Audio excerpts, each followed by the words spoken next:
Zar doktor, əhval dəyişiklikləri normaldır, yoxsa bipolyar pozuntudur? Belə deyək də, bipolyar pozuntu özü geniş məfhumdur. Əhval-ruhiyyə pozuntuları özü də geniş bir məhlumdur. Əhval-ruhiyyə dəyişiklikləri bipolyar pozuntu içərisində var. Əhvalın iki cür dəyişməsi olur. Əhval-ruhiyyənin yüksəlməsi və yaxud da ki, biz buna hipomaniya, yaxud maniya deyirik və yaxud da ki, enməsi deyirik. Buna da depressiyalar deyirik. Maniyada və yaxud hipomaniyada əhval-ruhiyyənin səbəbsiz olaraq yüksəlməsi, enerjinin artması, gecələr yuxunun pozulması, yəni az yatması, bu insanlar daha çox yorulmur, özlərini yorğun hiss etmirlər, daim hərəkətdə yeni fikirlər irəli sürürlər. Səbəbsiz yerə bəzən alış-verişlər eləyirlər, həyəcan yarada biləcək davranışlar sərgiləyirlər. Bunun əksi olaraq depressiyada isə əhval-ruhiyyənin davamlı təxminən 2 həftə davam edə və daha çox davam edə, yəni əhval-ruhiyyənin aşağı olması, həvəssizlik, maraq dairəsinin azalması,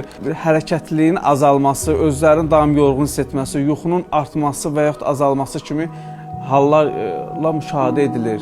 Əlavə də demək istəyirəm, bəzən insanlar əhval-ruhiyyə dəyişməsini hər hansı bir qıcığa reaksiya olaraq da qiymətləndirirlər.